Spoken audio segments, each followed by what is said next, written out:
Afghanistan.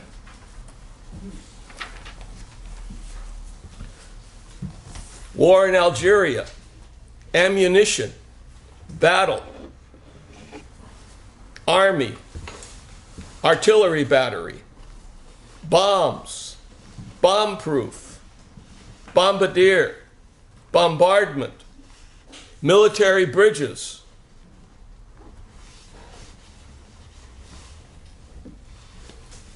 military camp, cavalry, fortifications, infantry, and under that, Grecian infantry, Roman infantry, infantry of the Middle Ages, blah, blah, blah, blah, on down to his period. Those are all under the heading what? These are all in volume 18. These are I just said these are alphabet articles in alphabetical order that I'm mentioning.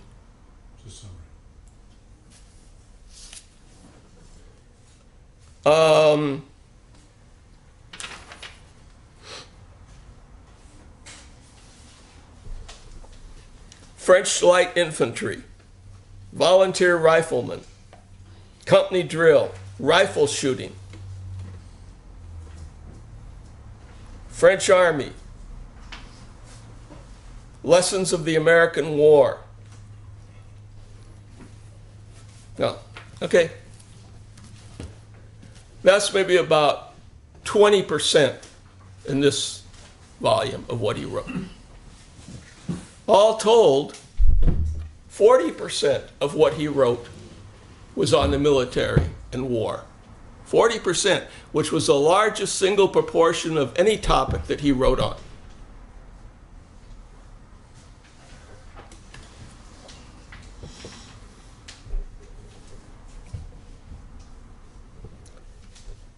Writing on these topics,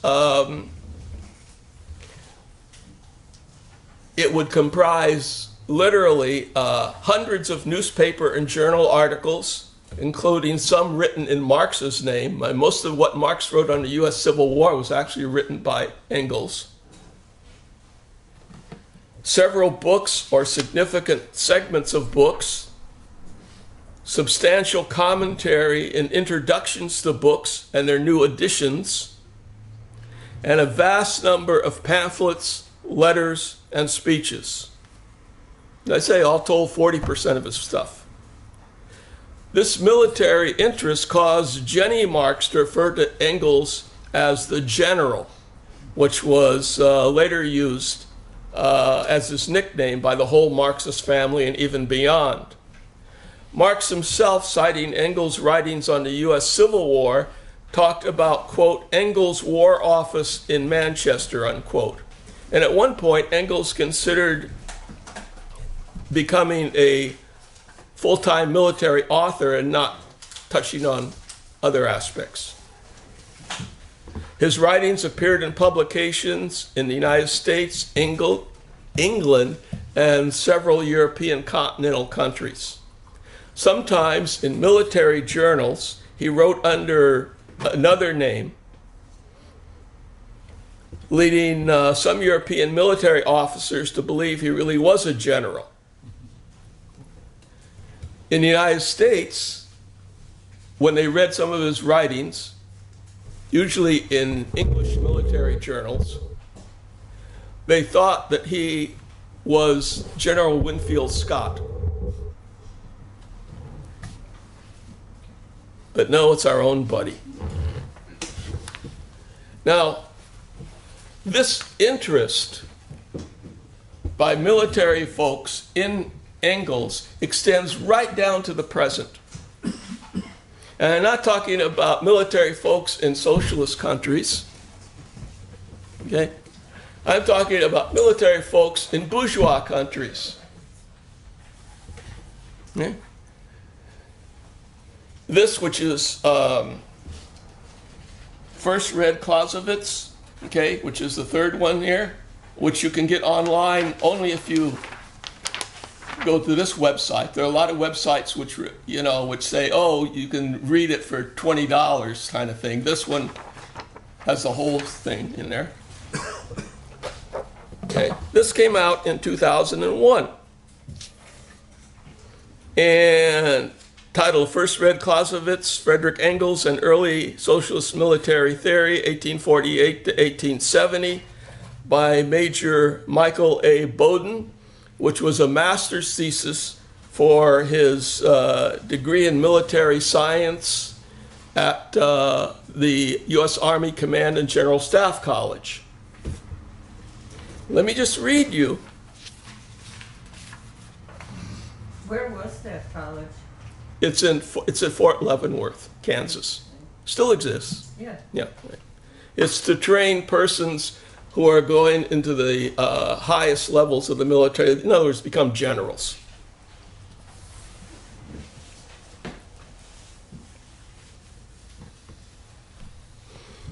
Now, I quote from the abstract, which sounds like it could have been written by a Marxist devotee of Engels. Quote, Engels possessed a remarkable level of military knowledge and a degree of insight at the operational, strategic, and tactical levels of warfare, and that he should be considered not only as an important social and economic thinker, but also among the most significant contributors to the field of 19th and 20th century military history and theory.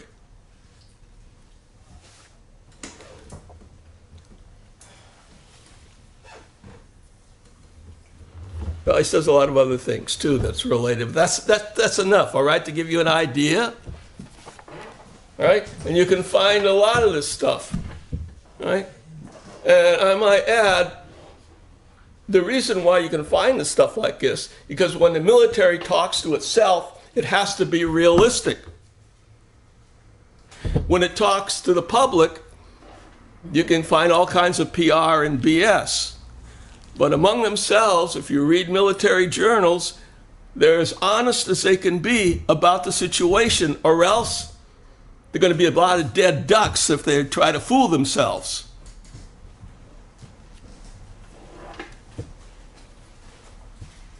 Now, amazingly, Engels had only limited military experience, obviously, 1841, 1842, and in 1849. Although it often appeared as if his experiences were gotten directly from the battlefield, Engels wrote mostly in England, using military history books, newspaper articles by war correspondents, official communiques, and maps as his sources. His military and war literature spanned from 1850 until a few months before his death in August 1895. As obviously indicated, his interest in war and the military was not a secondary issue, but it derived from his commitment to the revolutionary mission. In this respect, it helped shape the Marxist strategy and tactics for revolution. Now, there are two sets of,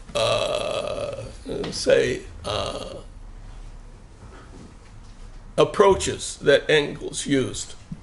One was the relationship between war and revolution, and the second was the relationship between armies and revolution. The first dealt with the influence of war on the potential for revolution, and the second analyzed the role of the military in revolutionary strategy and tactics. Now, I'm going to focus on each of these in terms of specific examples of his thought, which I think are some major aspects of his thought on each of these.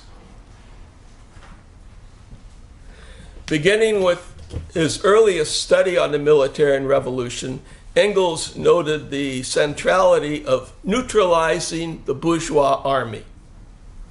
He understood a successful revolution requires a sizable fraction of the military to side with the revolutionary forces, another part remaining neutral, and only the smallest segment being loyal to the ruling class. Okay? You might think today Venezuela when you think about this. Yes. Okay? Now this applied to both authoritarian and democratic bourgeois societies and is completely relevant to contemporary Western capitalist countries. Indeed, Engels regarded universal suffrage and universal conscription, that is a draft, a universal draft, as complementary, not as an opposite. He saw this as enabling voters to ensure their decisions are reinforced by a military, as he said, quote, infected with socialism, to prevent a coup d'etat by the bourgeoisie.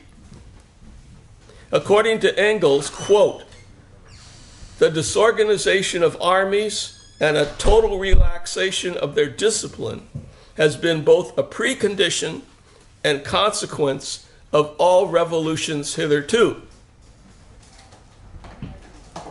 Those are the two marching orders for the left.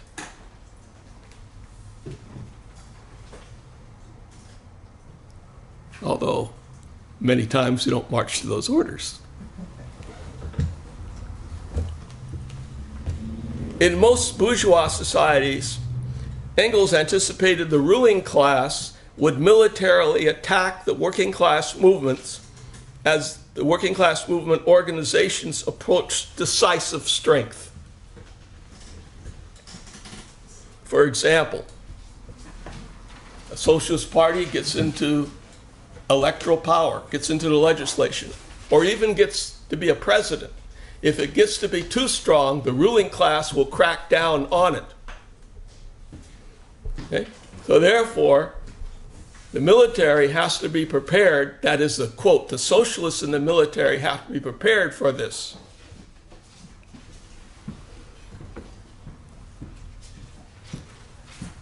His approach was not to draw into a premature insurrection, but to build the conditions for a successful revolution. Military insurrection on the side of the working class was he considered to be a key element. This was why the increasing vote for a working class party, coupled with mass conscription into the military, was a measure of revolutionary timing. The military education of a sufficient number of the working class was crucial, whether they were on active duty, in the reserves, or vets. As socialists increased their number in the electorate, they increased their numbers in the army. In an interview, I'll give you an example. In an interview in 1893 in Figaro, Le Figaro,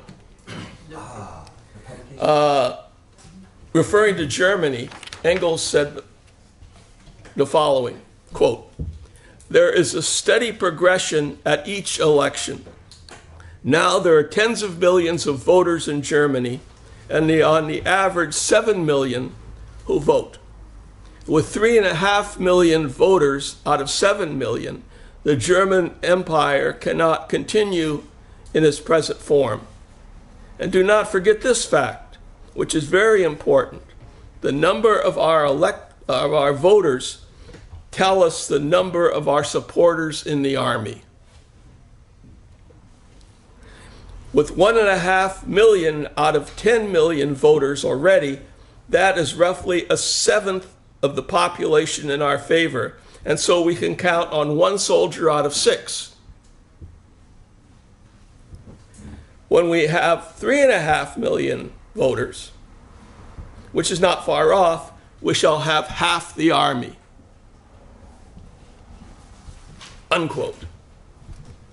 But the strength of the socialist military would even be greater, and talking about in Germany, would even be greater, since at that time men were drafted at age 20 for a couple of years and could begin voting at the age of 25. Therefore, Many socialist soldiers were either in the reserves or were veterans, and Engels extrapolated that by 1900, socialists would form the majority of those with military training and at least half the electorate. Now, how things played out, historically a little bit different, okay? But that was his focus, okay? And that says something a lot about implications for today and today's organizing. For one, for example, we should not oppose the draft. Okay? Universal conscription, universal electorate. Especially today, we should not oppose the draft, given the current conditions, current level of dissatisfaction with U.S. foreign policy.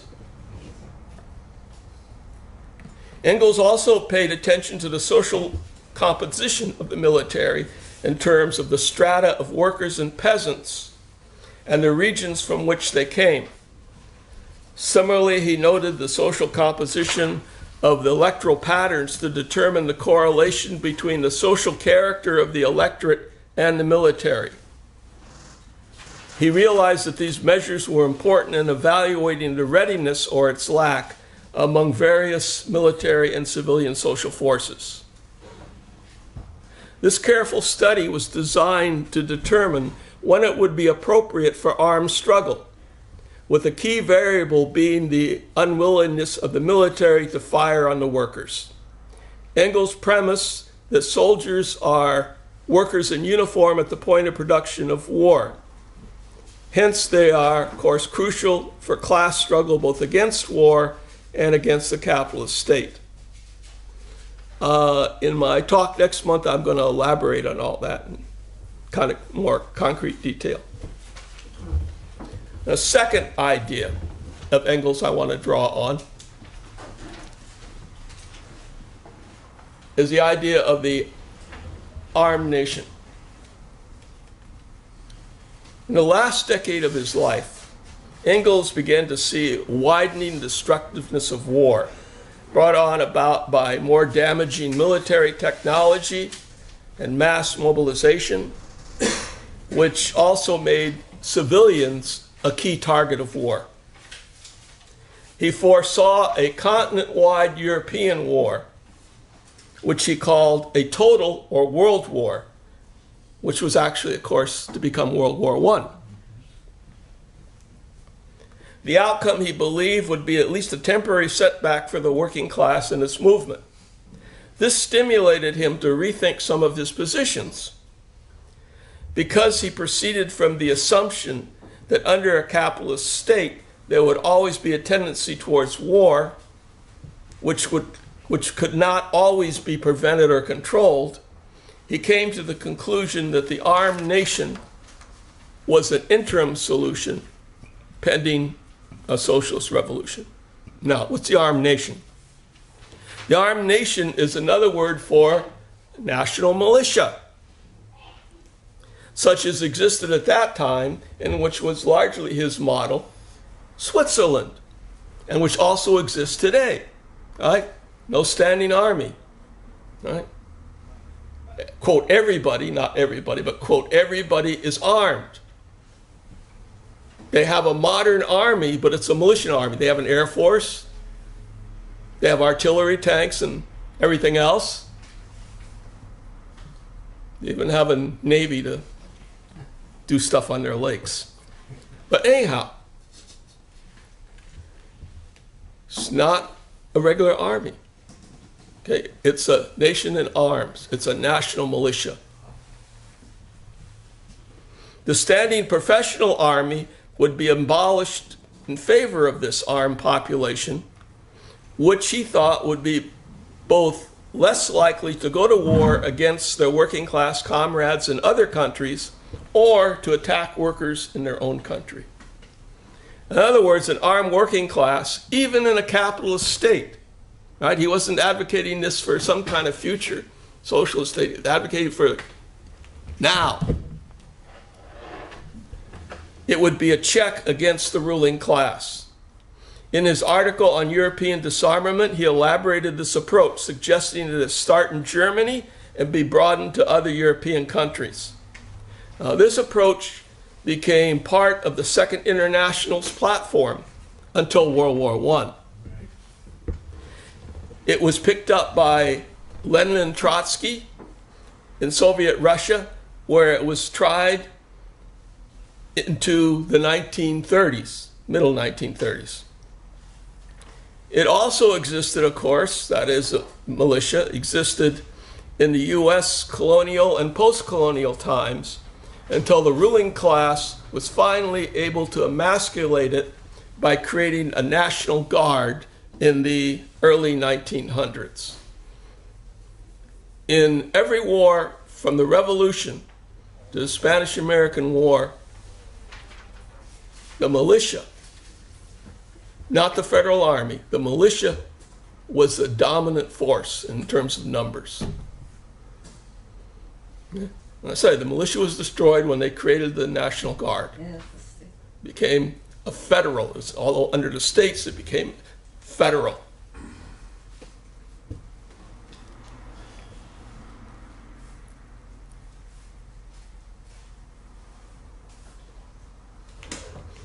I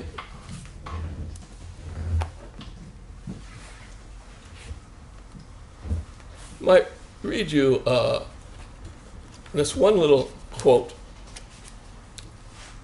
from during the 1917, right after the February Revolution. They were trying to decide on, what's the future forward to a socialist revolution. Okay, and the Bolsheviks made a number of proclamations in this regard.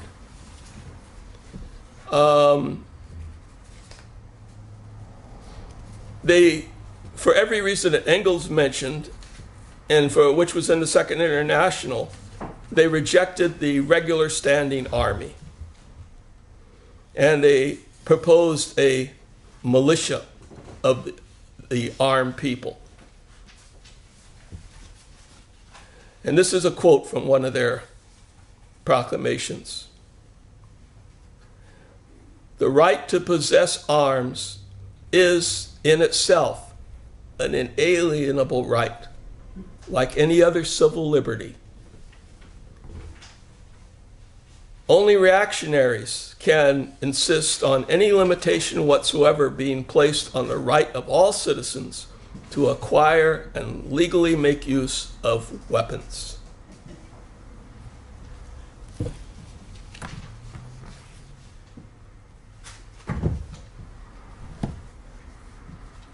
Sounds like a Second Amendment, doesn't it? Yes, certainly does. Sounds like you're at an NRA meeting. Exactly. Okay? Now, again, proclamations and historical circumstances can modify those things, which they did, obviously.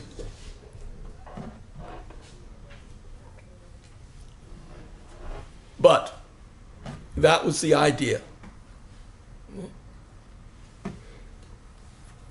Now, in my final segment, how much time do I got?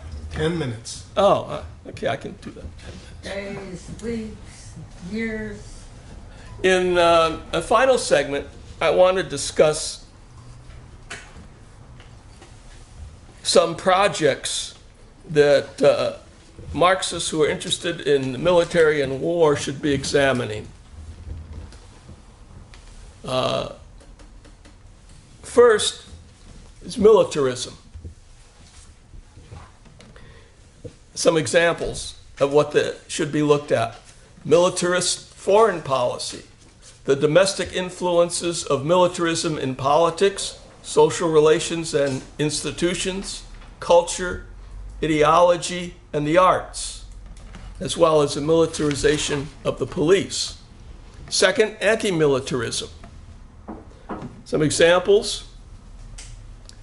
Both civilian and military resistance struggles and their development both in the United States and internationally.